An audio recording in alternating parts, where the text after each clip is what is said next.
Queridos alunos, o meu abraço.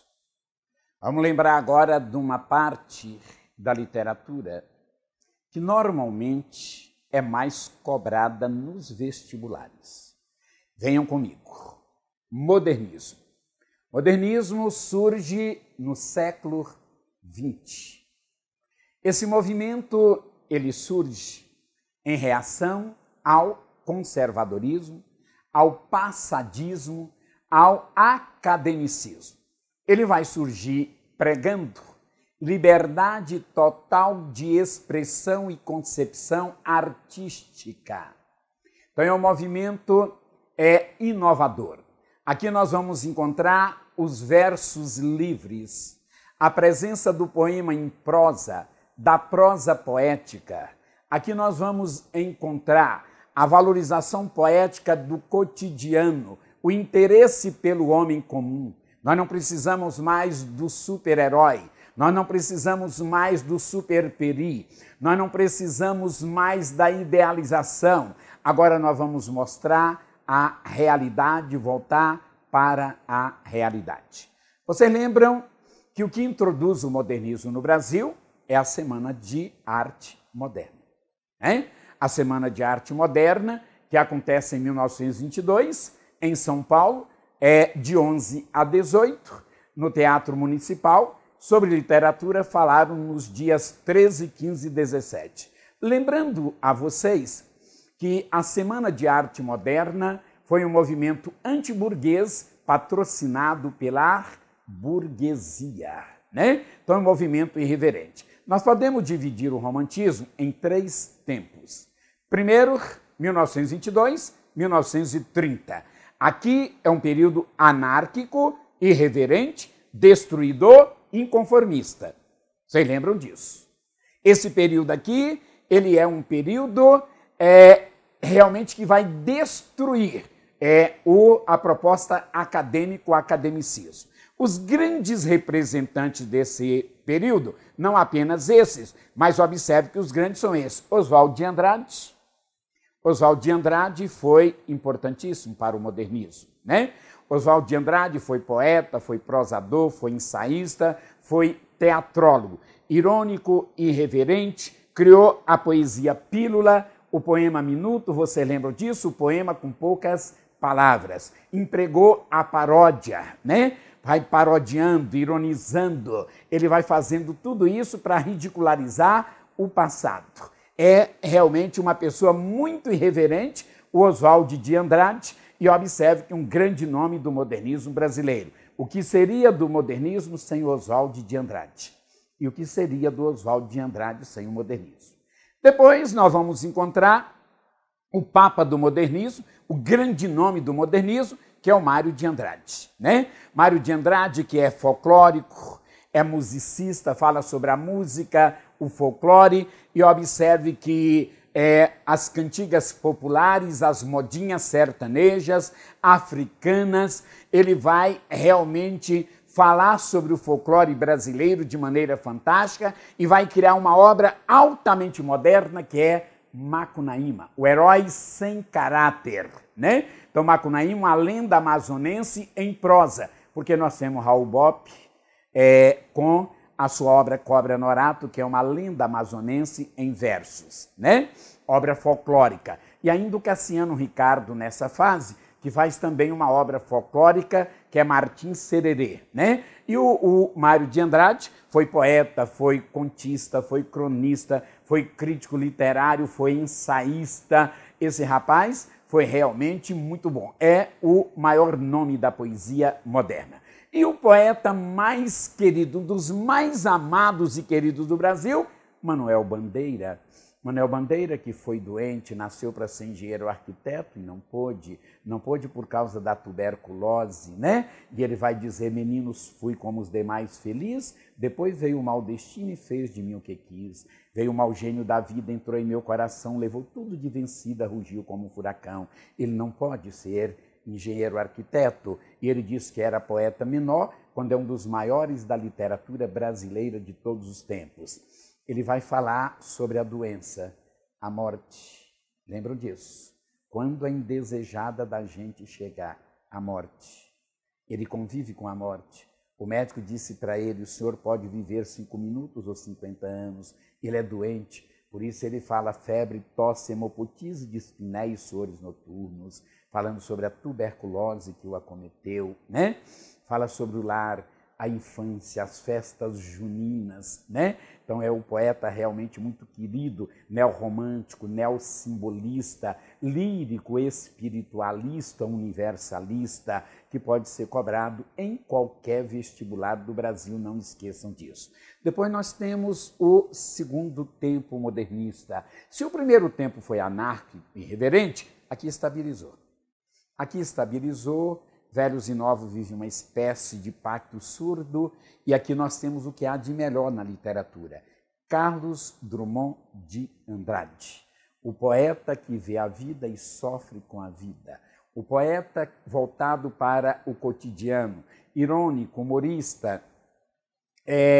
O humor dele é corrosivo, ele te lembra Machado de Assis, ele vai falar sobre a vida, vai sofrer com a vida, vai mostrar toda a problemática da vida, o tempo presente. Ele diz, não serei o poeta do mundo futuro, também não cantarei o mundo caduco, estou preso à vida. Então ele está voltado para a vida, para o problema da vida, para toda a problemática da vida, todo o sofrimento, e ele vai mostrar isso aqui. Não esqueçam, ele é antilírico intencional, a linguagem dele é substantivada, é objetiva. Ele questiona a própria poesia, emprega o período de interrogação e negação. Lembra do poema José? E agora José? A festa acabou, a luz apagou, o povo sumiu. Então lembra disso, né?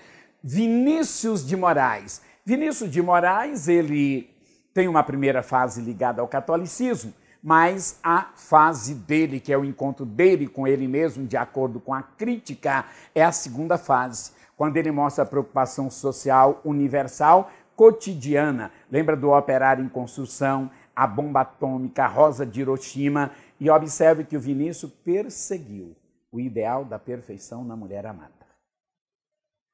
A mulher perfeita.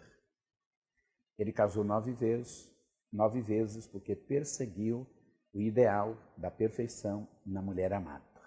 Ele diz que o amor não precisa ser eterno, que não seja imortal, posto que é chama, mas que seja infinito enquanto dure. Por isso, ele foi mudando de mulheres. É um sonetista que ganhou realmente uma projeção muito grande pela ligação da poesia com a música popular brasileira, né? Muito querido esse rapaz. Cecília Meirelles, a melhor poetisa brasileira de todos os tempos. Simples, sensível, nostálgica. Lembra que ela fala sobre a morte, mas principalmente sobre a música, o oceano, a solidão. E a ideia de que a vida é fugaz, né? A vida é passageira. Ela diz, um dia sei que estarei mudo, mais nada. A única certeza que ela tem é que ela vai passar, é que ela vai morrer. Além da poesia, nós vamos encontrar o que há de melhor na prosa. José Américo de Almeida, que participou de quê? Do primeiro Congresso Regionalista de Recife, e que introduz a moderna ficção regional social nordestina, falando sobre a seca, né? Com um livro A Bagaceira, publicado em 1928. Fala sobre o drama do homem fugitivo da seca. José Lins do Rego, o grande nome do ciclo da cana-de-açúcar. José Lins do Rego, ele vai falar sobre o ciclo da cana-de-açúcar. Eu gostaria que você, vestibulando querido, lembrasse do Barroco. Lá é a formação de engenhos, aqui é a destruição dos engenhos. Nós estamos saindo do engenho para a usina, um período de transição, já que nós estamos no século XX, no modernismo, né?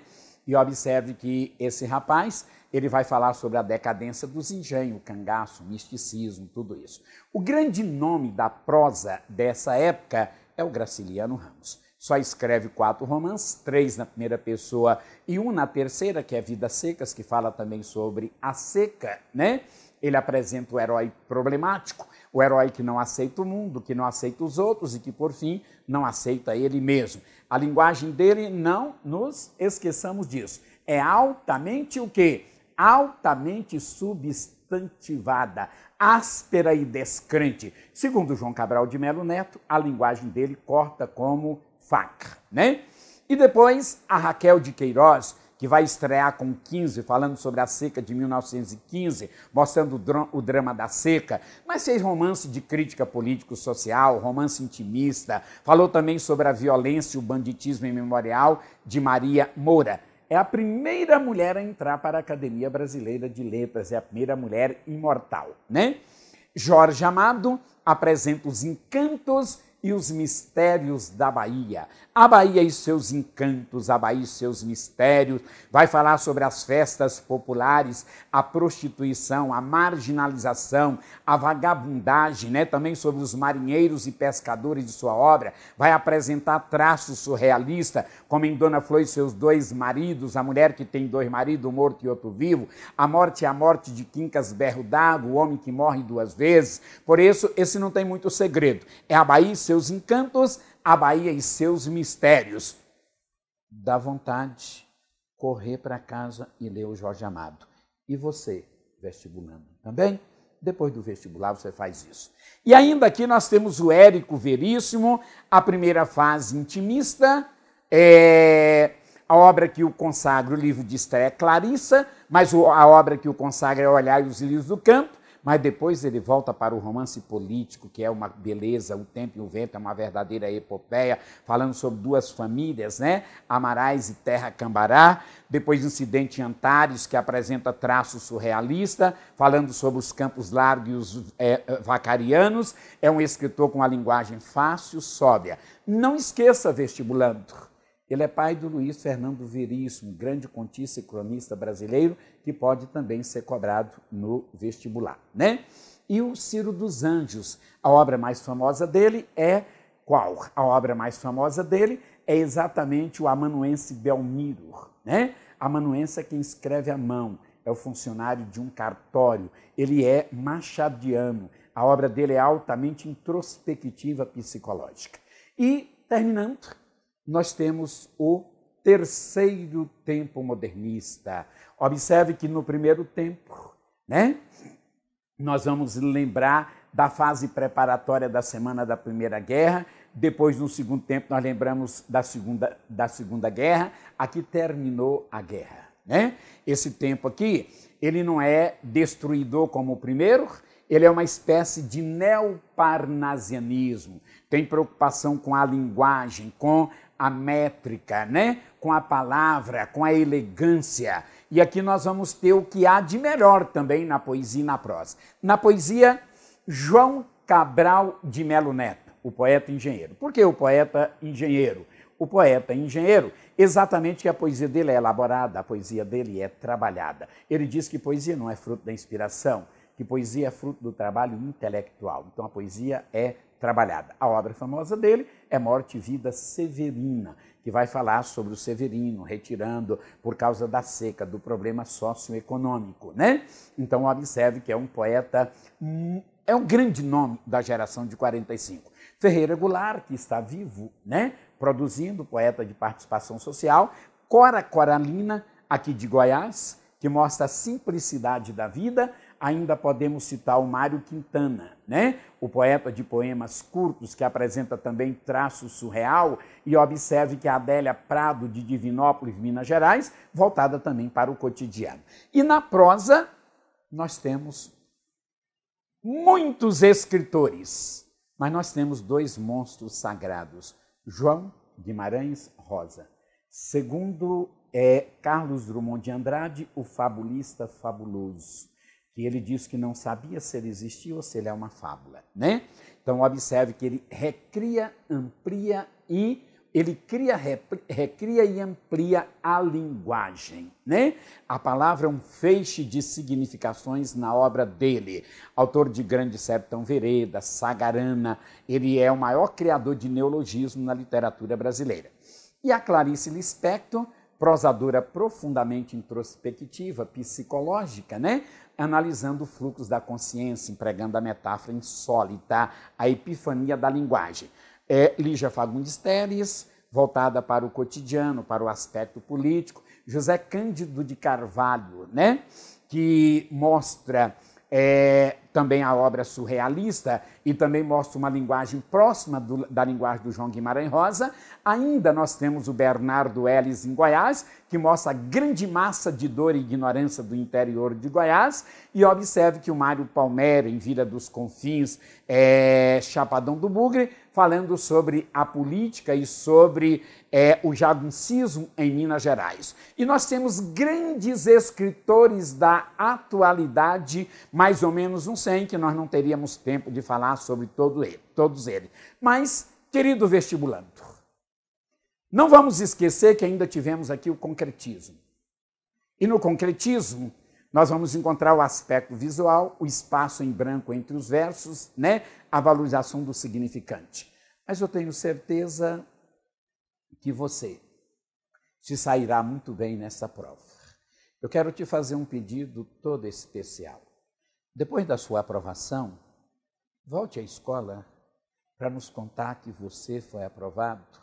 Você pode ter certeza que todos os seus professores e diretores sentirão alegrias, orgulho de você, sentirá realmente muito prazer por ter trabalhado com você e todos nós vamos querer te abraçar e falar para você, vai com Deus, faça o seu curso com brilhantismo e amanhã nós queremos ver os seus nomes em jornais, em revista, em televisão, brilhando como profissionais competentes. Essa é a nossa felicidade, é a nossa alegria. Lembra que nós somos uma família e uma família exata. Um abraço, vão com Deus.